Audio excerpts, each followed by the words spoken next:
And just like that, we live. Yeah, check it. You could have been anywhere in the world today, but you chose to rock with me.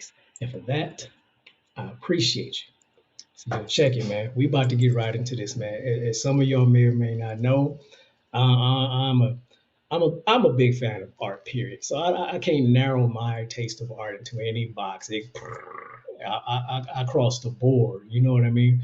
But with that being said, one of my favorite genres is not only just comedy but intelligent humor. I absolutely love intelligent humor. And with that being said, I don't know if there's any that fits this slot so cold like the Big Bang Theory. I am a huge fan of the Big Bang Theory.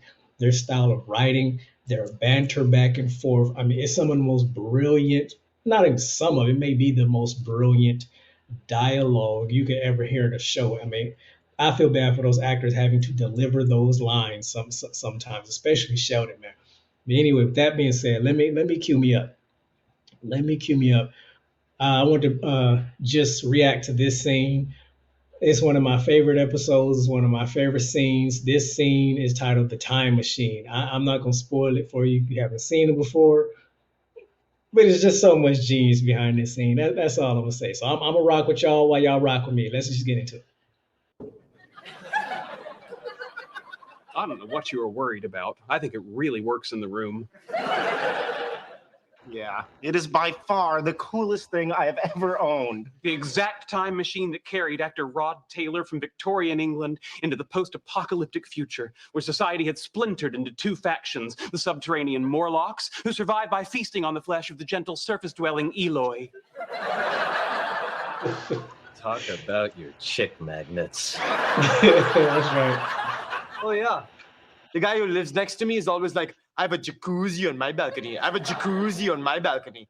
But wait until I tell him, I've got a time machine on my balcony. Stuff that in your Speedo's jacuzzi, Bob. Oh, man. Gentlemen, I know we said we'd take turns, but I think you'll agree that practicality dictates it remain here.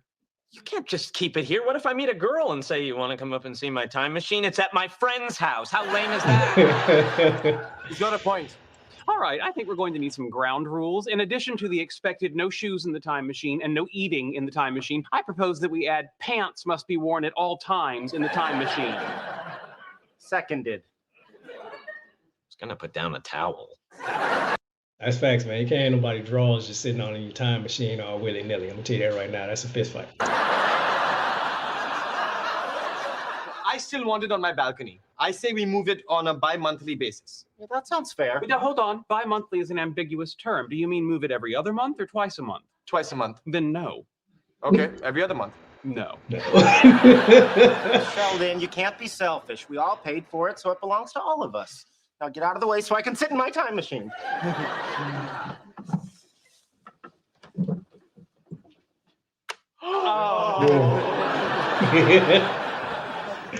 The joy these guys get in the simplest moments, I swear every time it gets me. Okay, I am setting the dials for March 10th, 1876. Good choice. Alexander Graham Bell invents the telephone and calls out for Dr. Watson. Wait a minute. I'd want to see that too. So when it's your turn, you can. But if we all go back to the same point in time, Bell's lab's going to get very crowded. He'll know something's up. Also, since the time machine doesn't move in space, you'll end up in 1876 Pasadena. And even if you can make it to Boston, what are you going to do? Knock on the door and say to Mrs. Bell, hey, Mrs. Bell, big fan of your husband. Can I come in and watch him invent the telephone? Mrs. Bell was deaf. She's not even going to hear you knock. Oh, I have a solution. First, go into the future and obtain a cloaking device. Ooh, how far into the future? If I remember correctly, Captain Kirk will steal a cloaking device from the Romulans on stardate 5027.3, which would be January 10th, 2328 by pre-Federation reckoning. Okay, I am setting the dials for January 10th, 2328. Here we go into the future.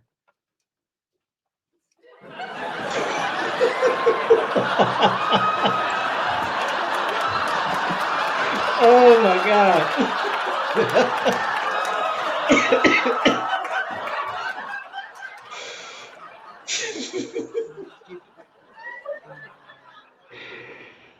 That was fun. My turn.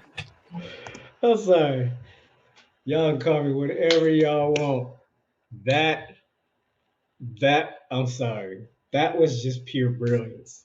That was pure brilliance of comedy and comedy writing.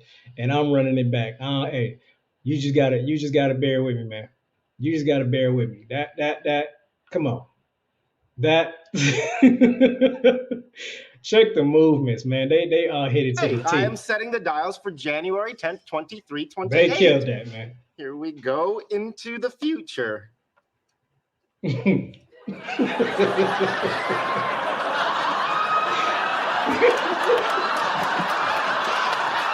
Oh my God.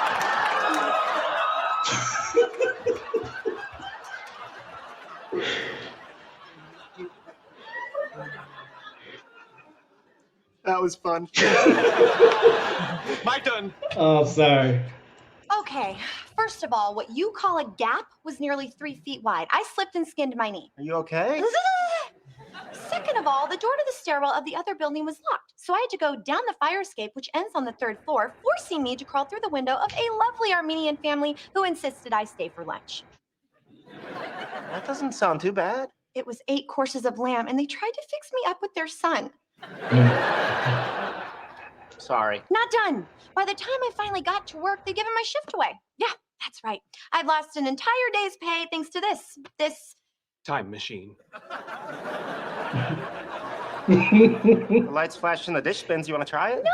I don't want to try it. My God, you are grown men. How can you waste your lives with these stupid toys and costumes and comic books and now that?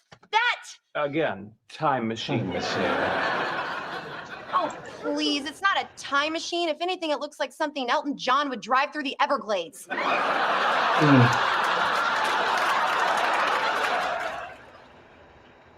It only moves in time. It would be worse than useless in a swamp.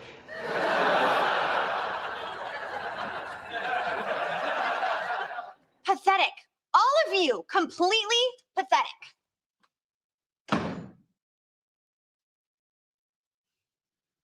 My turn.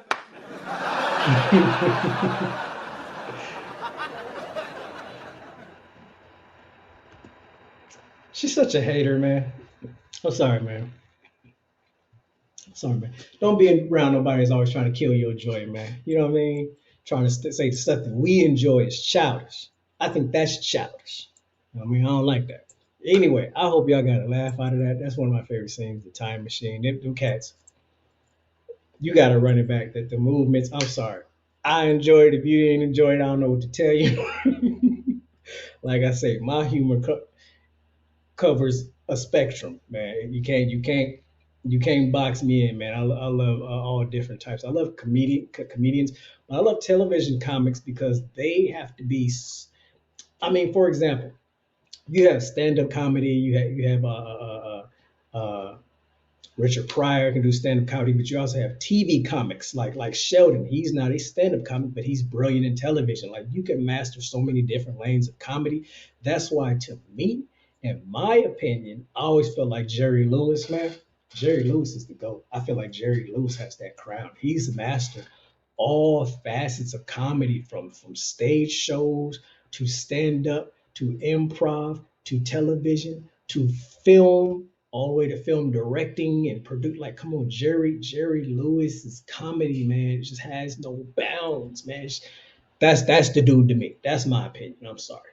Anyway, I had to get that out. I hope y'all enjoyed that. Thank you for taking time out of your day to hang with your boy. You could have been anywhere in the world today, but you chose to rock with me. And for that, I appreciate you. Hope you got a laugh out of that. Till next time, I'm out.